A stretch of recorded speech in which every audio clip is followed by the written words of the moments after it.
Você já se perguntou: quem são realmente os passageiros que entram no seu carro durante a madrugada?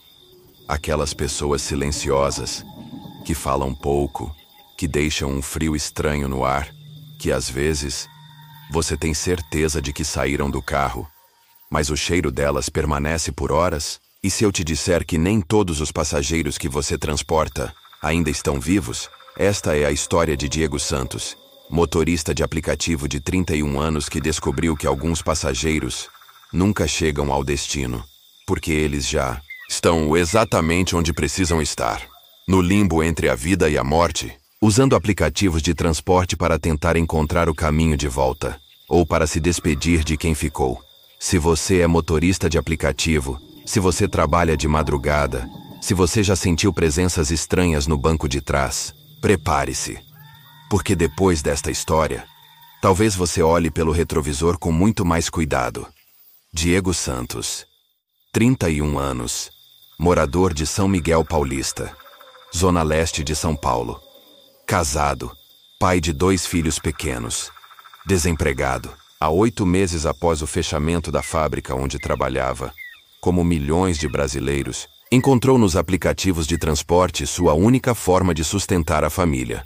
Dirigia das 22h às 6h da manhã, no horário das tarifas dinâmicas, quando cada corrida valia mais. Conhecia São Paulo como poucos. Cada beco, cada atalho, cada região perigosa onde era melhor não parar.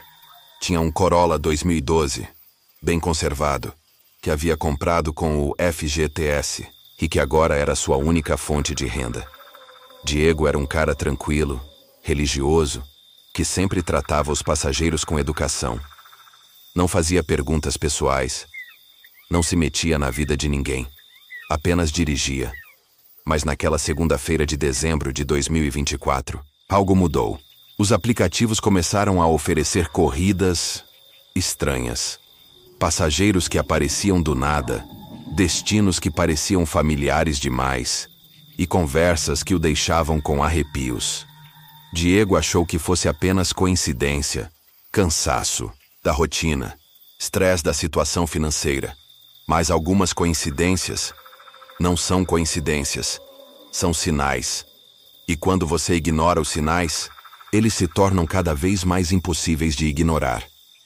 Era 1h33 da madrugada quando o primeiro pedido estranho apareceu no aplicativo. Uma corrida do Shopping Metrô Itaquera até o cemitério do Araçá. Valor estimado R$ 35. Passageira.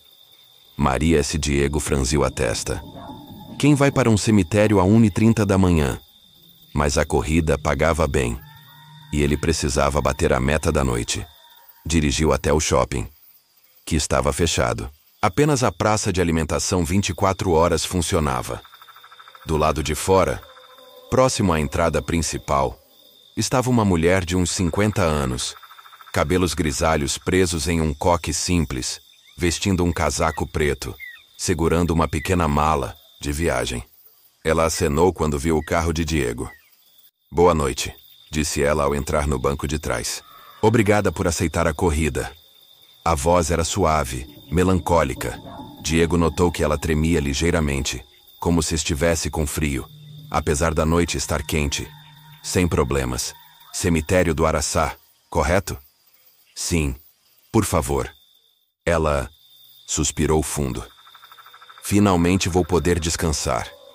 Diego ligou o ar-condicionado, mas percebeu que o carro já estava gelado. Gelado demais. Olhou pelo retrovisor. A mulher estava olhando pela janela, com uma expressão de profunda tristeza. Perdoe a curiosidade, mas é meio tarde para ir ao cemitério, não é?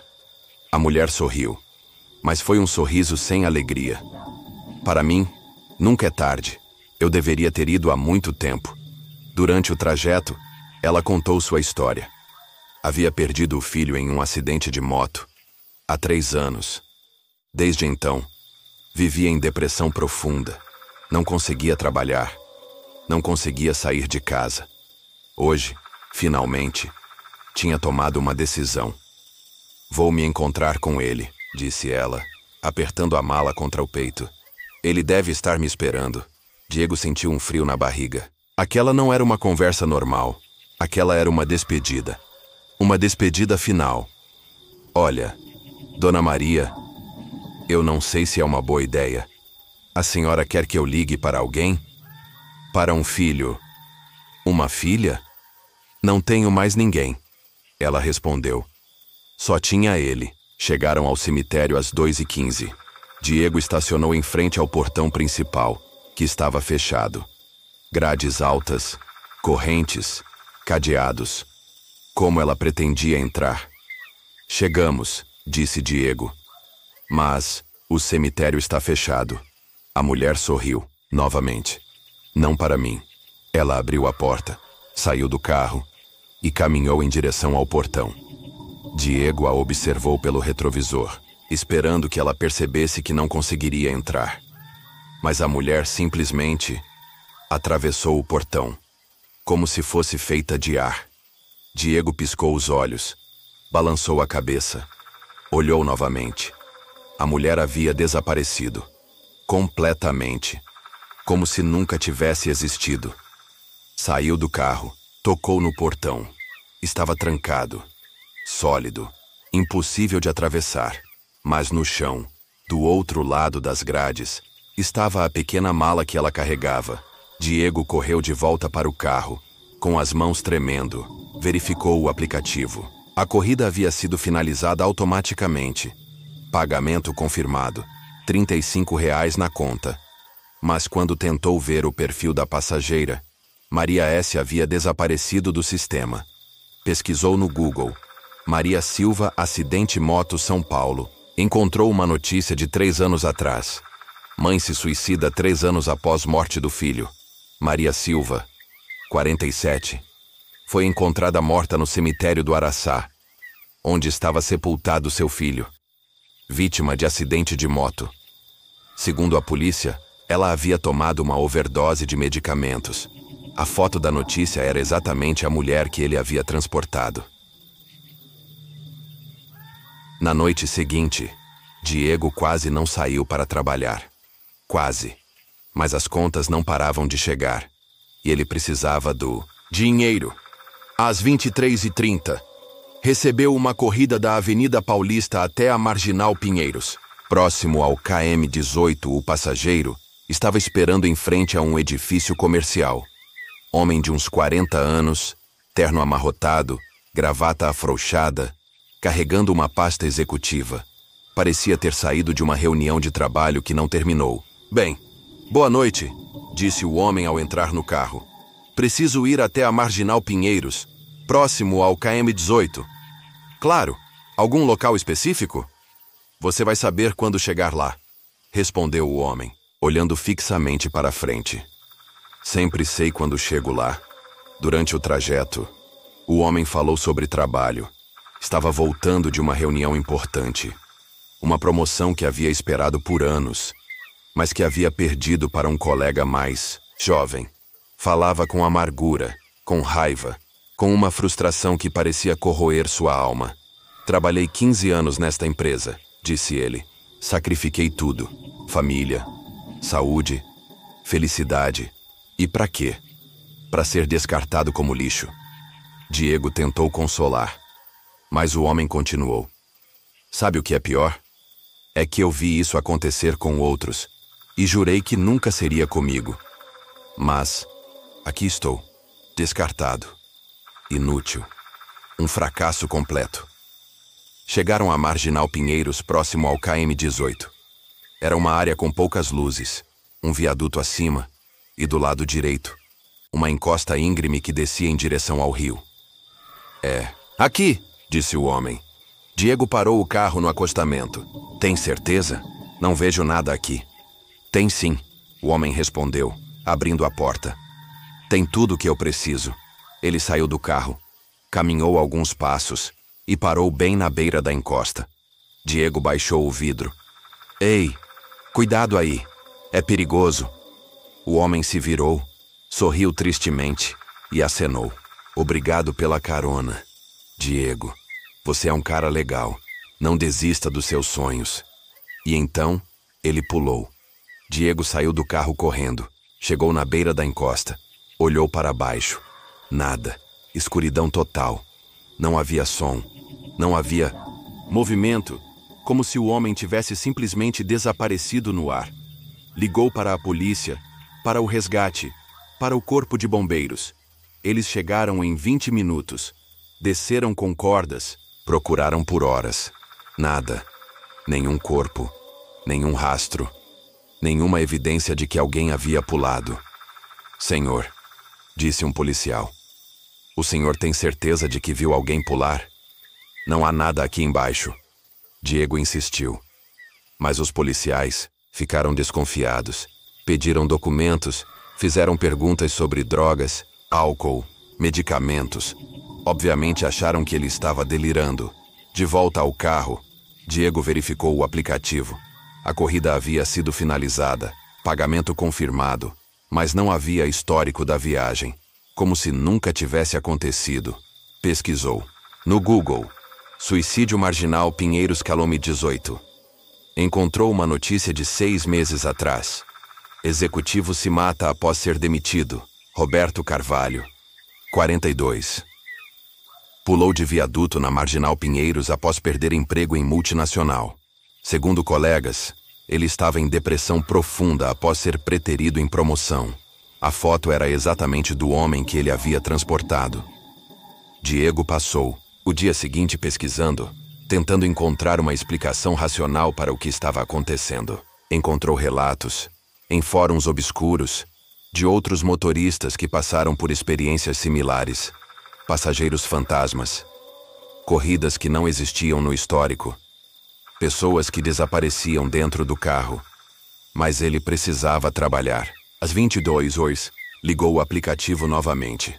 O primeiro pedido chegou rapidamente. Uma corrida do aeroporto de Guarulhos até um endereço em Osasco. 4 passageiros. Valor estimado, R$ 55. Dirigiu até o aeroporto. Na área de desembarque, esperava uma família. Pai, mãe e 2 crianças. Um menino de uns 10 anos e uma menina de uns 7. Todos vestidos de forma simples, carregando malas pequenas, como se estivessem voltando de uma viagem. Boa noite, disse o pai ao se aproximar do carro. Somos nós, família Oliveira. Perfeito. Vocês estão voltando de viagem?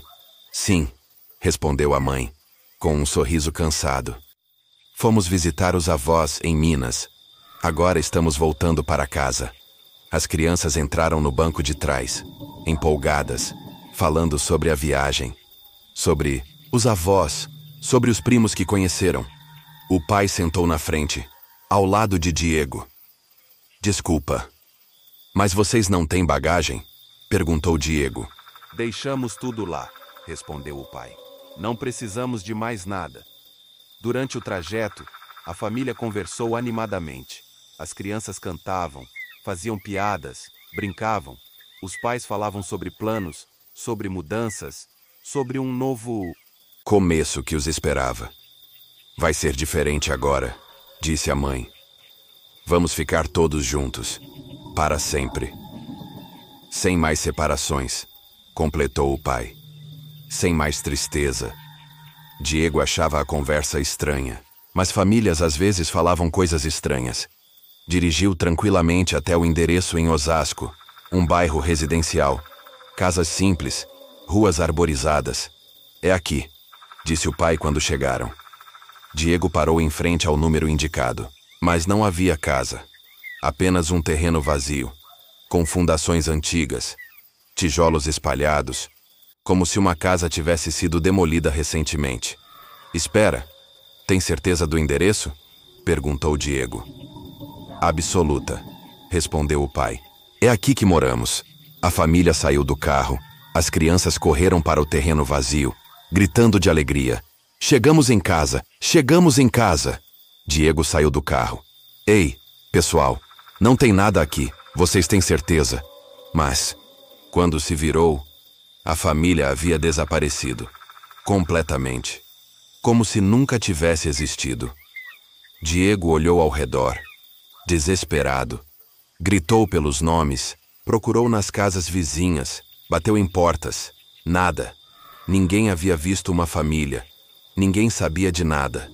Um vizinho, um senhor de uns 70 anos, saiu de casa para ver o que estava acontecendo. Desculpa incomodar, disse Diego. O senhor viu uma família aqui? Pai, mãe, 2 crianças? O senhor olhou para o terreno vazio, depois para Diego, com uma expressão estranha. Família? Rapaz, aqui não mora ninguém há 2 anos. A casa foi demolida depois do acidente. Que acidente? A família Oliveira. Morreram todos, voltando de uma viagem. Bateram de frente com um caminhão na Fernão Dias. Foi terrível.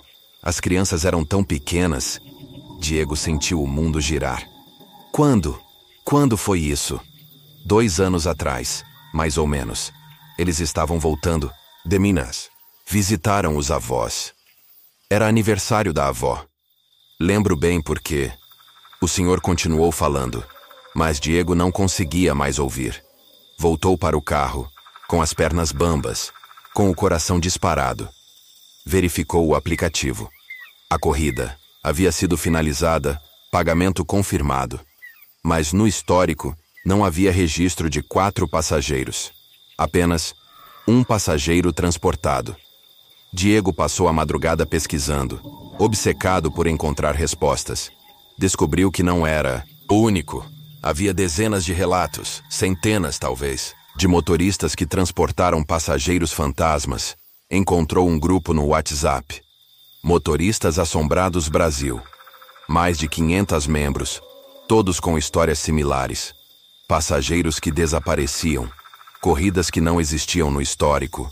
Pessoas mortas que ainda usavam aplicativos de transporte. Um dos membros, um motorista do Rio de Janeiro, explicou: Irmão, você foi escolhido. Não sei como, não sei porquê, mas alguns motoristas viram pontes entre o mundo dos vivos e dos mortos. Os espíritos usam os aplicativos para tentar resolver questões pendentes, se despedir ou simplesmente sentir-se vivos mais uma vez. Outro membro, de Belo Horizonte, confirmou: Já transportei mais de 50 mortos. No início, ficava apavorado. Depois, me acostumei. Eles não fazem mal. Apenas precisam de ajuda para chegar onde precisam ir. O problema é que, uma vez que você começa, não consegue mais parar. Diego leu dezenas de relatos. Motoristas que tentaram parar de trabalhar, mas os aplicativos continuavam enviando corridas. Motoristas que mudaram de cidade, mas os passageiros fantasmas os encontravam.